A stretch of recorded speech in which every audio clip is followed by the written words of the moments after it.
Hi. I'm just gonna get coffee lang, ah. Yes? Okay, this is my bike. Say hi to everyone. Your Facebook Live. Enjoy your laksa first. Yes? Okay guys, good evening.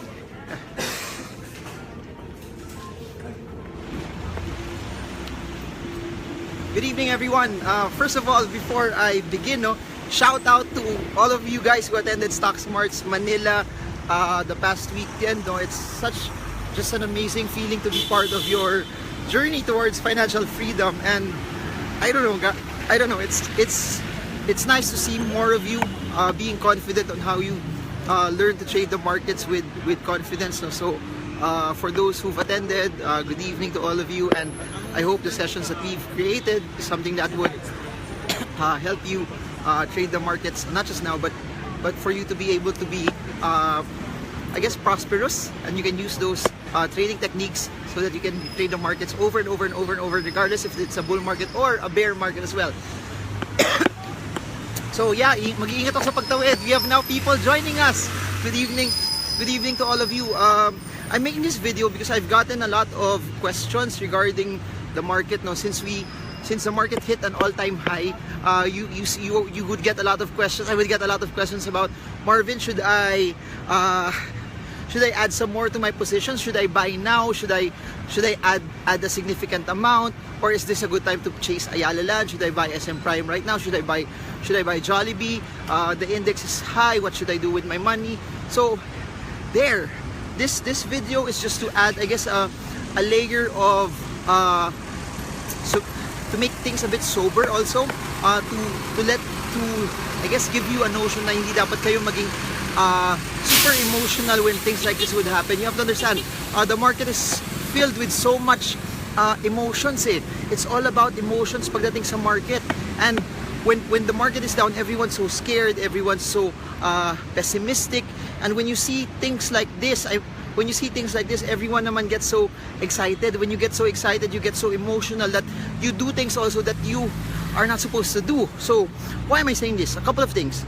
Number one, if you're an investor, and you're there for the long term, of course, the goal for investors is buying stocks low. The goal for being an investor is to buy stocks cheap, to buy stocks also that when you buy them, you have a larger upside for it. Of course, the market is moving up now. However, if you're a long-term investor, it might be better for you to actually come in when you see stocks to be relatively cheaper. So why am I saying this? If you're an investor, it might not be as good to be able to buy stocks na medyo mataas na siya. It's not as attractive to you as an investor. There was a bike crossing, no? You almost hit me. Tama. I will take all of your comments that I will be more careful when I'm walking, I guess. Sorry about that, excuse me, coughing lang a bit. So if you're an investor, it would be more prudent to come in when the market is cheaper. If you're an investor, it would be more prudent to come in when it's not at its highs. You have to understand, of course we broke out from the 8,000 level resistance, but if you're an investor, your goal is to buy it when it's cheaper, when it's lower, when no one wants to buy the stock. Of course, there will be select stocks, and I'll try to make another posting about that, which are some of the stocks that are relatively cheaper at this point in time. When the market is higher, there will be some select stocks that you can buy that are cheaper, that have a bigger upside still. But a lot of the stocks that have moved up, they're now at their all-time highs, so it might be more prudent for you to stay away a bit. Next, if you're a person doing peso cost averaging, I got a lot of questions from people doing peso cost, and they would tell me, Marvin, what should I do? I'm doing peso cost averaging, but my stocks are high right now. Should I actually sell them, or should I actually add some more? Again, your goal if you're doing peso cost averaging is, peso cost is number one, a long-term investment. Number two, the adage of peso cost averaging is you putting a regular amount, a steady amount of money regardless of what the market conditions is. So why am I saying this? If you're doing peso cost averaging, movements like this should not change your plan. It should not deviate on how you would change on how you would change your buying and selling. So you must be constant, you must be disciplined enough that good market, bad market, up, down market, you add a regular amount regardless of what would happen. Now, if you're a trader, here's the amazing thing. A lot of for those who follow our tech reports, and for those who would join our Stocks My Request, and for those also who know how to read charts, there are a lot of stocks already that started to reverse a couple of weeks ago upward, a couple of months ago upward. So why am I saying this? The buy signals of those stocks for position trading perspective have already been there na before. So huwag nyo na habulin. You don't have to chase stocks kasi you will always have an opportunity to buy some more later on. So ganun talaga eh. There will be times in your life where that you can't catch every stock. I repeat, you won't be able to catch every stock every time. Now there will be runs that you might miss out, but the goal, you have to remember this, the goal in the stock market is always, it should be always buy low, sell high. Especially if you're an investor. If you're a trader, also buy low, sell high, meaning you buy at the support, sell at the resistance.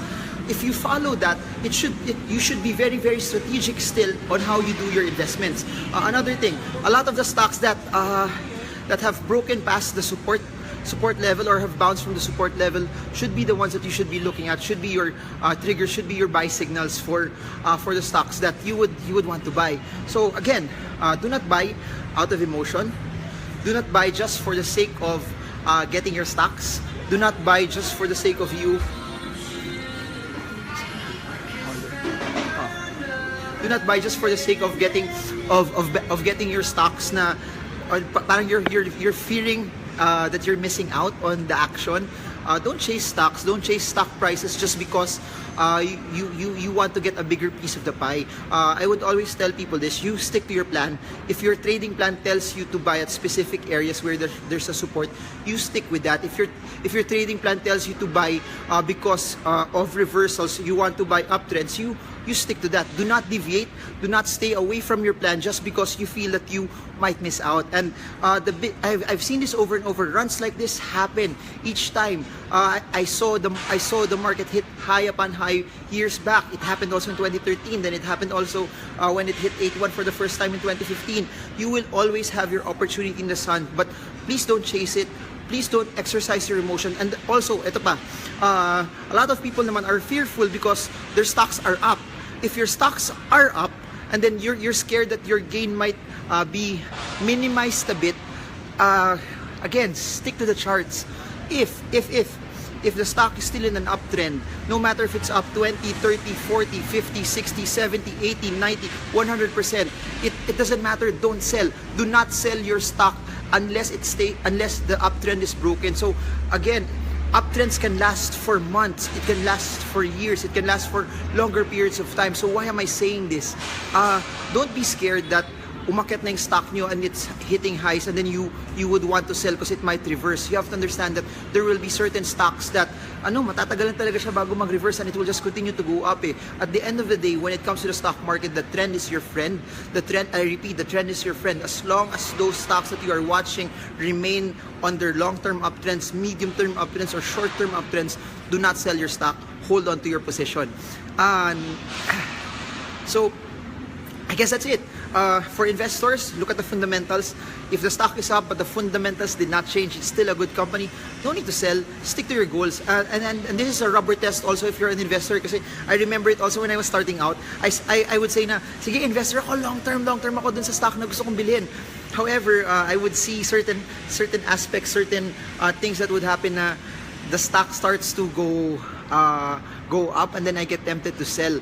And this is a rubber test already for those that want to be investors. If you're an investor, follow your plan, follow your strategy, follow the way you want to do it. If you say you will sell if the fundamentals of the company would change, that's when you take profits. If you say you will sell also if the company becomes expensive, then you sell because it becomes expensive. Use those PE ratios, use those PB, price to book values very, very well. This is where you stick to your plan. That's why I always tell people in our Stock Smart sessions, before you make a trade, dapat nakasulat na doon what will cause you to buy and what will cause you to sell later on, either an optimistic or pessimistic scenario, so that when times like this will occur, you would not be subject to your emotions. You would not be you would not second guess yourself because you have a plan that's in place. You have something that will cause you and will trigger you. So again, if you were not able to buy when the market was still lower, when the market was not breaking out, you don't have to chase it. You will have your opportunity. You will have your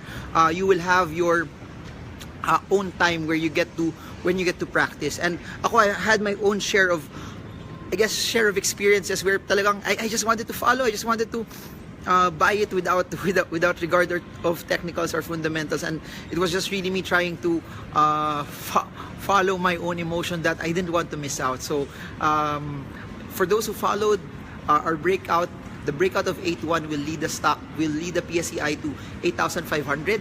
So as long as we stay above 8-1, as long as now 8-2 holds, 8-5 is pretty much in play. Then I don't know if we'll break 8-5, but again, our goal here is not to guess what's going to happen in the market. Our goal is not to speculate. Our goal is not to forecast. But what I know is this: as long as 8-1 holds, we will go to 8,500. I guess that's it for now. For those who have greeted me, for those that are here, thank you so much. For everyone who keeps joining our Stocks by Request session, it's always an honor. No, I think we will do our Stocks by Request session this Wednesday or Thursday. I'll do it in Bacolod already for all of you. And then to our kababayans in Vietnam, I'll be there for my birthday. I hope to see all of you this weekend. It's always an amazing thing to meet so much kababayan. So I guess that's it for now. Good evening to all of you. God bless you all, and more videos, more content to come out soon. Just let me know if you want any topics for us to talk about. I hope these videos help you trade well, trade strong, trade smart. Congratulations to every Filipino out there that's investing in the market. That's what I always say. You have to invest, because as our market continues to grow higher and higher and higher, you will be part of it. You will be part of the growth, and it's really time for more Filipinos to take part of what's going on. And I like what my friend said, Alvin Ang. Sabi niya, the market hits all-time high. It's all-time high, but we just have 1% of our population who's taking advantage of the market. And sayang, when I started to invest, it was already less than 1%, and now it's still less than 1%. We need to see more of you become profitable. We need to see more of you make money in the stock market, so that more of your friends will actually believe na pwede siya, that it can be done, that you can profit here, that you get to live your life at your own terms, that it's time for more Filipinos to be financially free. So that's all for now. God bless you. Good night, and trade well, trade strong, and trade smart. So that's it. Ayan ang coffee ko. Say hello to everyone. Toby's Estate is my favorite, yes? Yes. Sige. Okay, goodbye everyone.